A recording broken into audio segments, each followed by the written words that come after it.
Hello friends, in this video lecture we will describe the process of fertilization in human beings, right? Okay, fertilization. What is fertilization? Fertilization simply means fusion of male and female gametes, okay? Fusion of sperm and ova. When sperm and ovum fuses, the process is called as fertilization, okay? Fertilization sets the first event of pregnancy. Okay, fertilization is also called as amphimixis. Amphi means both, mix means mix. Here both the gametes mix with each other, right? This is not so simple. It is a very complex process, and it encompasses a series of reactions, a series of events, through which we accomplish the process of fertilization. Okay, now what is the site of fertilization? Why does fertilization occur within the female body or within the female reproductive tract? This very IMP question. This can be, it has been asked and it can be asked in future as well. The site of fertilization within the female reproductive tract is ampulla of fallopian tube. So ampulla region is the site where the egg and the sperm meet with each other, where the secondary oocyte and sperm meet with each other. So this is the site of fertilization. Okay, now we will describe the process of fertilization in various steps. We will go step wise in order to understand it clearly, right? First step of fertilization is approach of sperm, or it can be also called as insamination. First of all, पहले क्या होना है? Fertilisation होने के लिए क्या होना है? सबसे पहले हमको स्पर्म्स को ट्रांसफर करना है from male body into the female body. So the first step will be deposition of sperms into the female body. This deposition of sperms into the female genital tract is called as insamination. Okay, this is achieved through sexual intercourse. So as soon as sperms are deposited into the female genital tract or female reproductive tract, the sperm start moving, sperm start approaching the egg or the secondary oocyte, which is waiting for the sperm within the ampulla of the female reproductive tract, within the ampulla of the fallopian tubes. Now let us see that when the human male, जब human male ejaculate करता है, okay, during sexual intercourse, human male ejaculates, deposits sperms. एक ejaculation में और एक ejaculate, within one single ejaculate, कितना semen एक human male deposit करता है into the female body? A human male deposits 2 to 3 ml of semen in a single ejaculation into the female vagina, into the female reproductive tract. And within this single ejaculation, within these 2 to 3 ml of semen, there are 200 to 300 million sperms. Are you here? There are 200 to 300 million sperms. It's an astonishing figure. So many, it's a prodigious number of, huge number of sperms are being deposited, whereas we require only one. So इतनी sperms क्यों हमको चाहिए? There is a reason behind that. Reason ये है कि जब ये sperms 200 to 300 million sperms female genital tract में deposit होती है, there is mass death, mass killing of sperms. क्योंकि female genital tract जो है ना, it does not welcome these sperms. Come on guys, come on. No. The conditions within the female genital tract beginning from the vagina are very harsh, are very harmful, are very detrimental, okay, are life taking. The conditions जो वजना के अंदर female reproductive tract के अंदर conditions है, वो conducive नहीं है, वो comfortable नहीं है, बल्कि harmful है, बहुत ही perilous है, और उसकी वजह से ये जो 200 to 300 million sperms है, इनमें से बहुत सारी वहीं पर मर जाती है. Okay, so mass death of sperms occurs in the female reproductive tract. So to ensure that some sperms reach to the ampulla region of the female genital tract, Okay, the nature has bestowed males with a huge amount of sperms. Males में capacity है कि वो बहुत सारे sperms बना सकते हैं, ताकि अगर बहुत सारी मर भी जाए लेकिन फिर भी ना लास्ट कोई ना कोई स्पर्म पहुंचेगा. ओके, नाउ जब स्पर्म डिपॉजिट होता है with in the female genital tract, तो कुछ चीजें हैं जो स्पर्म को हेल्प करती हैं टू मूव अपवर्ड्स. वजाइना में स्पर्म डिपॉजिट हो गया, वजाइना में स्पर्म डिपॉजिट हो गया, उसके बाद कुछ चीजें हैं जो स्पर्म को हेल्प करती हैं to move upwards, to move into the uterus, to move into the fallopian tube and to reach to the ampullar region. वो हेल्पर्स कौन कौन है? Number 1, lashing movement of tail of sperm. अब sperm का जो tail है it moves, okay, with of this movement of the tail of sperm, okay, the sperm moves upwards, sperm moves upwards. और sperm का जो speed है, okay, how much sperm moves? It's some 1 to 4 millimeters per minute, okay, 1 to 4 millimeters per minute sperm move करता है with the lashing movement of the tail of the sperm. के लिए energy निबंधकरण से आती है. हम जानते हैं ना, मिडल पीस जो है स्पर्म का, वहां पर माइटोकॉन्ड्रिया स्पाइरली अरेंज्ड है. सम 50 माइटोकॉन्ड्रिया आर देयर, और माइटोकॉन्ड्रिया क्या करते हैं? They release energy in form of ATP for the lashing movement of this tail of the sperm. Second चीज हम जानते हैं, सीमेन के अंदर होते हैं प्रोस्टाग्लैंडिन्स. प्रोस्टाग्लैंडिन्स जो सेमाइनल वेसिकल सिक्रीट करते हैं. ये प्रोस्टाग्लैंडिन्स क्या काम करते हैं? This prostaglandins induce contractions, and contractions कैसी कंट्रैक्शंस? Upward contractions. वजाइना का कंट्रैक्शन स्टार्ट होता है और यूट्रस की जानब चला जाता है, फिर यूट्रस कंट्रैक्ट करना अपवर्ड्स. सो ये अपवर्ड्स रिवर्स डायरेक्शन में जा रहा है, ठीक है ना. वजाइना ने स्टार्ट किया contract, okay, from the opening of the vagina, vagina starts contracting towards the cervix, then cervix starts contracting towards the uterus, then uterus start contracting upwards. As such, ये जो प्रोस्टाग्लैंडिन्स है, they induce upward contractions, peristaltic movements. Okay, so क्या करता है prostaglandin? It stimulates, it induces upward peristaltic movements, upward peristaltic movements of female reproductive tract. तो जब वजीना जब uterus extra upward direction में कंट्रैक्ट करेंगे, sperm will move easily, sperm को easy हो जाएगा मूव करना. थर्ड जो हेल्पिंग हैंड है, थर्ड हेल्प जो स्पर्म को मिलता है वो है एस्पिरेटरी मूवमेंट्स ऑफ यूट्रस. यूट्रस जो कंट्रैक्ट करता है, मूवमेंट, यूट्रस के अंदर मूवमेंट्स होती है, ऐसी मूवमेंट्स जिससे एक सक्शन फोर्स क्रिएट होता है. एस्पिरेशन का मतलब सक्शन फोर्स. सो यूट्रस के कुछ ऐसे मूवमेंट्स होते हैं which create a sort of suction force. जब सक्शन फोर्स क्रिएट होगा तो व्हाट विल हैपन? ये सक्शन फोर्स स्पर्म्स को विड्रॉ करेगा, स्पर्म्स को पुल करेगा, स्पर्म्स को पुल करेगा upwards, and it is easy, it becomes easy for the sperms to reach to the site of fertilization. लेकिन एट द सेम टाइम, जैसे पहले भी मैंने कहा आपसे कि जो फीमेल जेनिटल ट्रैक्ट है, फीमेल रिप्रोडक्टिव ट्रैक्ट है, वहां पर कंडीशंस हार्मफुल भी हैं. कौन कौन सी चीजें ऐसी हैं which act as a barrier for the movement of the sperms और which act as a barrier for the life of the sperms? वो चीजें कौन है? Number 1, first of all acidic pH of female reproductive tract. हम जानते हैं ना, sperms किस मीडियम में थ्राइव करती है? 7.4 बेसिक मीडियम में. स्पर्म को बेसिक मीडियम चाहिए, एल्कलाइन मीडियम चाहिए. लेकिन जो फीमेल रिप्रोडक्टिव ट्रैक्ट है, बिगिनिंग फ्रॉम द वजाइना, वहां का जो पीएच है that is acidic, and this acidic pH causes mass death. इससे, इस एसिडिक पीएच से क्या होता है? मास डेथ ऑफ स्पर्म्स हो जाती है. और पहले मैंने कहा ना क्यों इतनी ज्यादा स्पर्म बन रही है. सो पहला बैरियर जो है स्पर्म्स के अगेंस्ट वो है acidic pH of female reproductive tract. It causes the huge death of huge number of sperms die due to this acid pH. Second, जो female genital tract है वहां पर cells होती है phagocytes.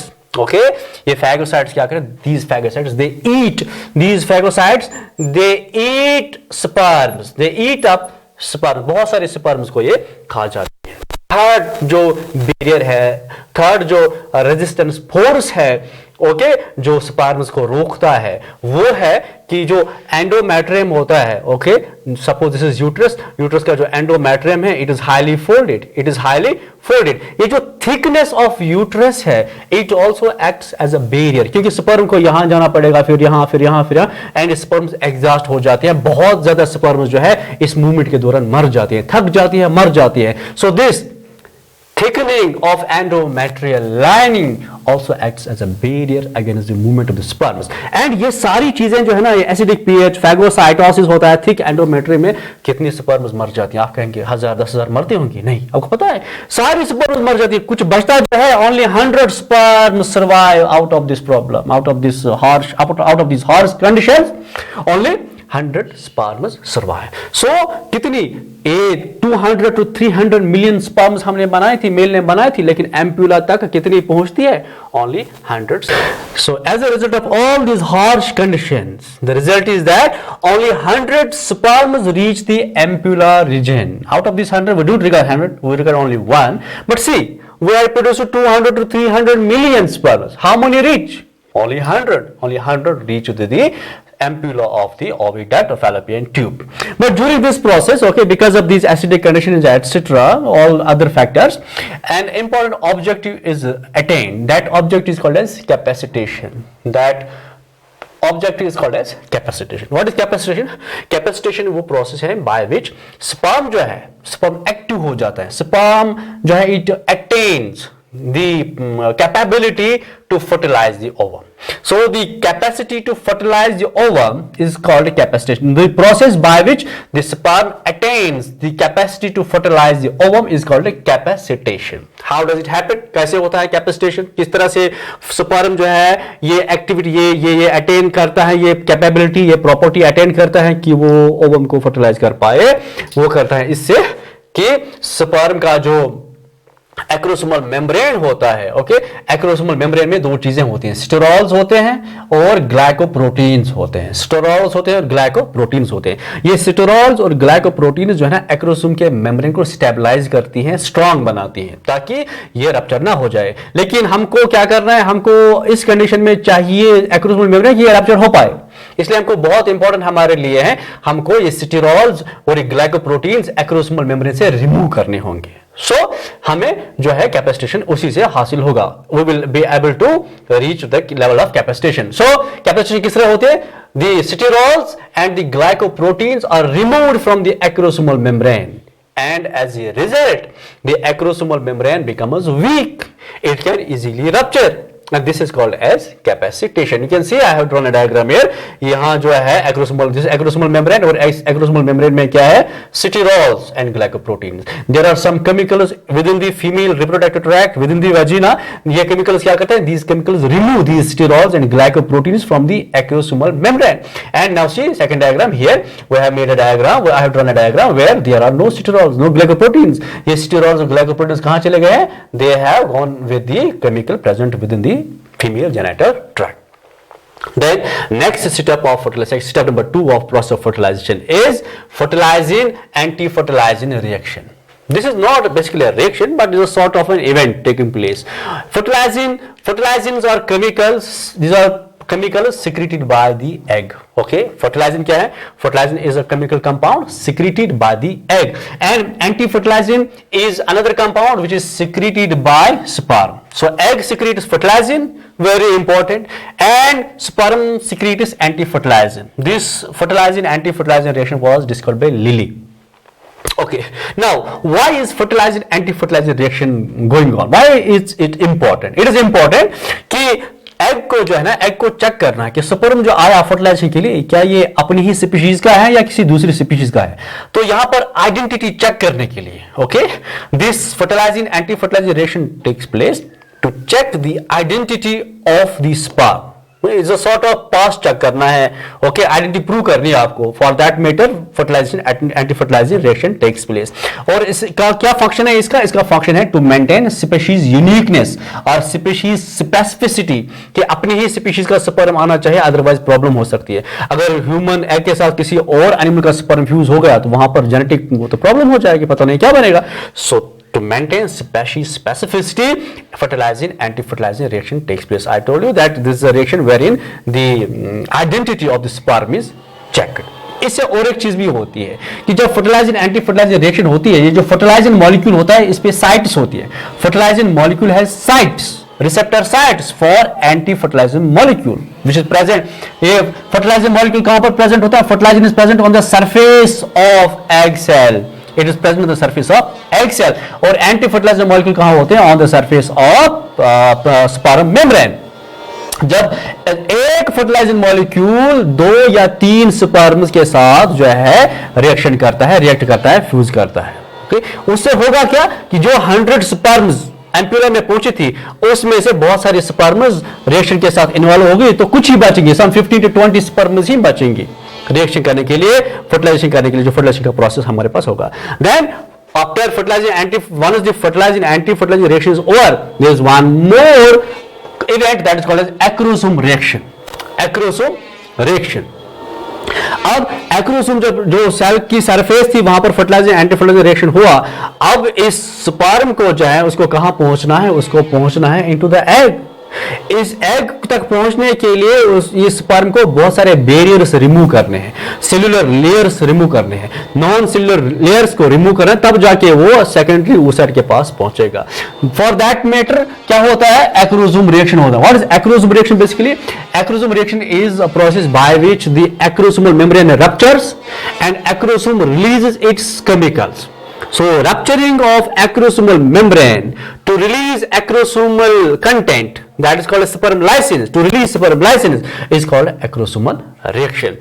तो acrosome reaction जब होता है तो क्या होता है? Sperm lysins are released. Sperm lysins are released. In sperm lysins we have 3 types of chemicals. Number 1 is called as corona penetrating or corona digesting enzyme. Chemical number 1 is corona digesting enzyme. ये corona digesting enzyme क्या करता है? We know कि जो egg है, okay, secondary oocyte है, इसका अपना विटालाइन मेम्ब्रेन है, विटालाइन मेम्ब्रेन के बाहर जो है जोना पेलिसिडा है, जोना पेलिसिडा के बाहर कोरोना रेडिएटा है, लेयर ऑफ सेल्स है. ये कोरोना रेडिएटा जो है इन सेल्स को डाइजेस्ट करना है. जब ये सेल्स डाइजेस्ट होंगी तभी तो स्पर्म आगे बढ़ पाएगा. सो for that matter the acrosome releases corona penetrating enzyme, and this corona penetrating enzyme it digests the cells of corona radiata. It digests, it penetrates and digests the cells of corona radiata. What will happen? ये corona radiata इधर उधर जो है हो जाएंगी, दूर दूर चली जाएंगी. Second chemical which is released is called as hyaluronidase. This is also an enzyme. Second enzyme which is released by the rupturing of the sperm this acrosomal membrane is hyaluronidase. Hyaluronidase क्या करेगा? ये जो corona radiata की cells है, they are glued together. The cells of corona radiata are glued together. They are firmly held together by the help of a substance called as hyaluronic acid. Conjugated carbohydrate है ये. Conjugated carbohydrate है hyaluronic acid. It acts as a cementing material between the corona radiata cells. Now hyaluronidase जो है it disintegrates. Hyaluronidase disintegrates hyaluronic acid. तो hyaluronic acid जब नहीं रहेगा, corona radiata की सेल्स नहीं रहेंगी, a path will be created, a passage will be created for the movement of sperm towards the secondary oocyte. Then this sperm lysin contains the third enzyme, very important enzyme called acrosin. Acrosin is the third enzyme which is a third sperm lysin. ये acrosin क्या करता है? अब देखिए sperm ने corona radiata को, वो corona radiata भी चला गया, hyaluronic acid भी चला गया, अब sperm directly in contact with the zona pellucida है. अब zona pellucida क्या है? नॉन सेलुलर सीमेंटिंग मटेरियल है, मेम्ब्रेन है. इसको भी रप्चर करना पड़ेगा, इसको भी डिसइंटीग्रेट करना पड़ेगा उस जगह पे जिस जगह sperm को एंटर करना है. So acrosin it disintegrates zona pellucida. Acrosin क्या काम करता है? It disintegrates zona pellucida. एक बात का यहां जिक्र करना चाहूंगा, दिस वेरी इंपॉर्टेंट, कि स्पर्म जो है, स्पर्म, अब ये सारी चीजें हो रही है एक्रोसोम रिएक्शन किस पॉइंट पे ये हो रहा है? एग या सेकेंडरी oocyte के किस पॉइंट पे हो रहा है? हमने जब प्रीवियस लेक्चर में एग का स्ट्रक्चर डिस्क्राइब किया तो हमने कहा जो एग होता है, एग के 2 पोल्स होते हैं, एनिमल पोल और वेजिटल पोल। एनिमल पोल वो पोल जिस जानिब क्या होता है, animal pole is the pole where in nucleus is located. So sperm enters the ovum through animal pole. Sperm enters the ovum through animal pole. This is very important point. Through animal pole. So after acrosomal reaction, अब ये third step हो गया. There is one more step called as cortical reaction. Cortical reaction. Fourth step is cortical reaction. Now जब sperm जो है, sperm का acrosome rupture हो गया, chemicals रिलीज हो गए, अब जो एग का मेम्ब्रेन है, विटालाइन मेम्ब्रेन है, और स्पर्म जो है they are in contact with each other. Okay, at this time what happens, हम जानते हैं ना जो एग होता है वो साइड यहाँ न्यूक्लियस है। ओके, और एग का जो साइटोप्लाज्म है it is distinct into two layers, cortex, okay, इसको एक्सोप्लाज्म भी बोलते हैं, एंड ooप्लाज्म। Cortex is dense, cortical plasm और दिस एक्सोप्लाज्म इज डेंस। ये डेंस क्यों होता है? इसमें होते हैं कुछ ग्रेन्यूल्स जिनको कहते हैं कॉर्टिकल ग्रेन्यूल्स। क्या कहते हैं?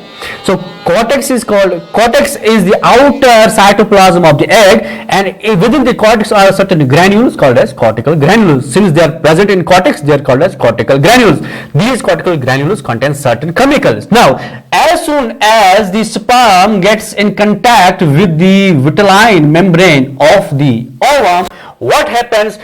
These cortical granules release certain chemicals, and they release certain chemicals and they become attached with the vitelline membrane. They become attached with the vitelline membrane. जब ये vitelline membrane के साथ attach हो जाती है, vitelline membrane rises up.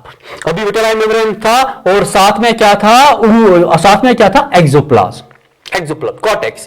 लेकिन जब ये स्पर्म जो है विटालाइन मेम्ब्रेन के साथ अटैच हो जाता है तो अंदर एक हलचल मच जाती है। There is a sort of a movement. What kind of movement? Cortical granules release their chemicals and themselves become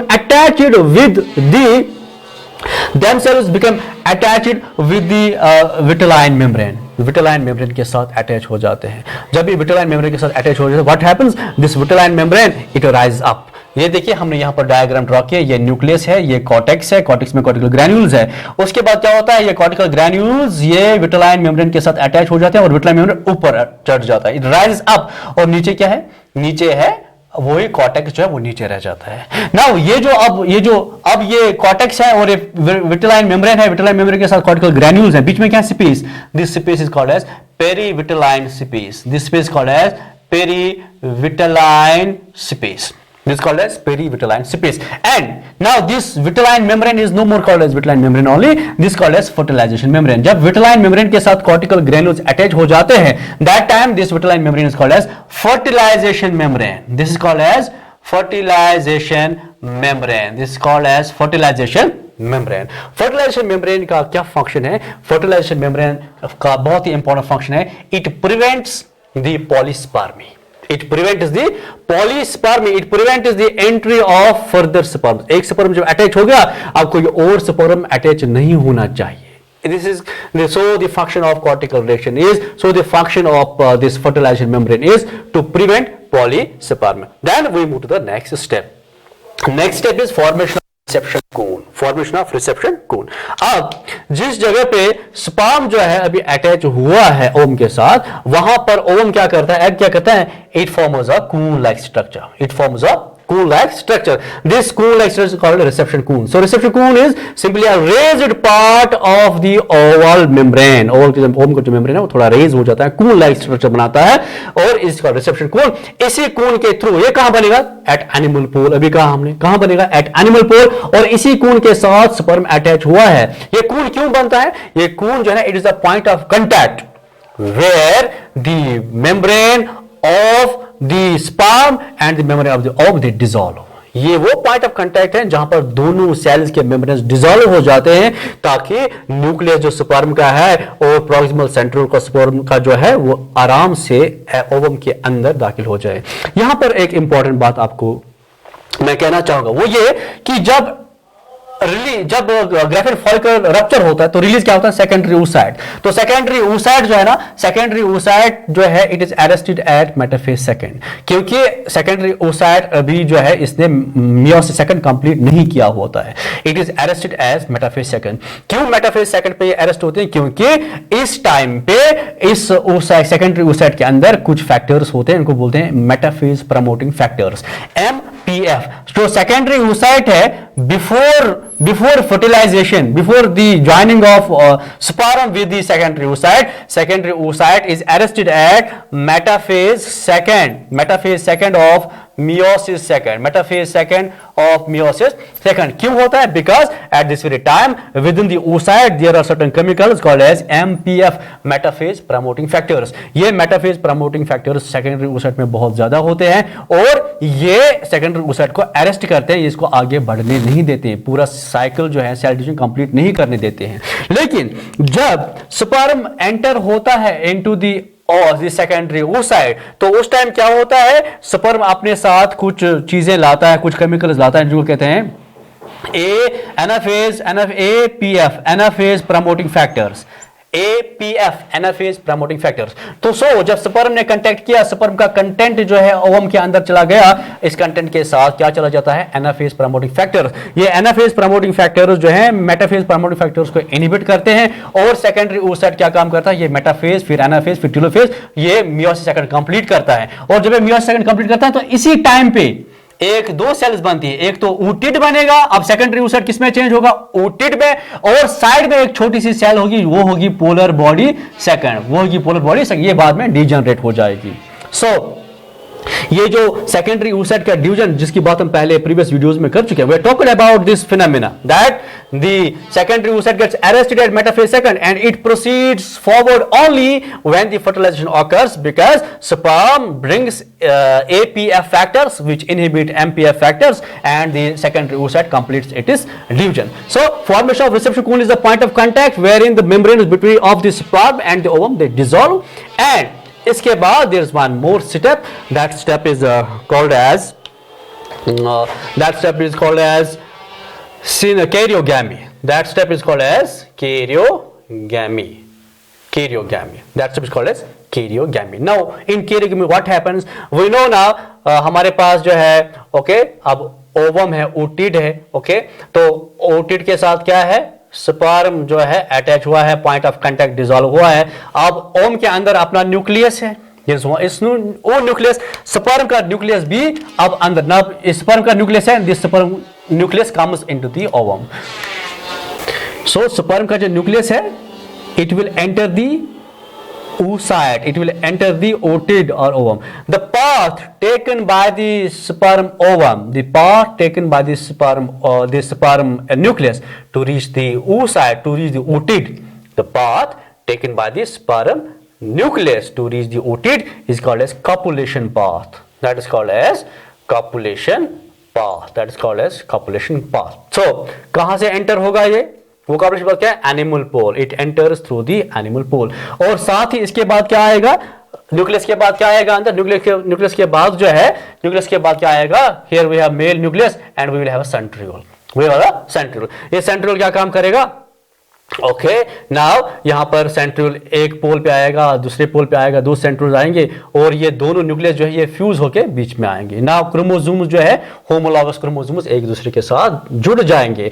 इसके बाद क्या होगा, now few chromosomes will move to this place, few chromosomes will this place, mitosis होगा, first cleavage division होगा, okay. Now this fusion of the male nucleus and the female nucleus, it is called as karyogamy, and this is the final step of fertilization. This is called as karyogamy and this is the final step of fertilization. After this final step, after karyogamy, what happens, this karyogamy, sometimes called as synagamy as well. Karyogamy particularly what happens, the centriole जो है दो poles पे चले जाते हैं और spindle बनता है, न्यूक्लियस जो है बीच में आता है, ना न्यूक्लियर मेम्ब्रेन डिसॉल्व्स, क्रोमोसोम्स बीच में आएंगे, ये रेप्लिकेशन करेंगे, डबल हो जाएंगे, उसके बाद जो है जो सेंट्रियोल जो है ये स्पिंडल apparatus बनाएगा, किस डायरेक्शन में प्लेन ऑफ डिवीजन क्या होगा? प्लेन ऑफ डिवीजन होगा animal vegetal pole axis. Animal vegetal पोल के बीच में जो एक्सिस है वही होगा प्लेन ऑफ डिवीजन और दो सेल्स बन जाएंगे। So as such the process of fertilization will be completed. Thank you very much.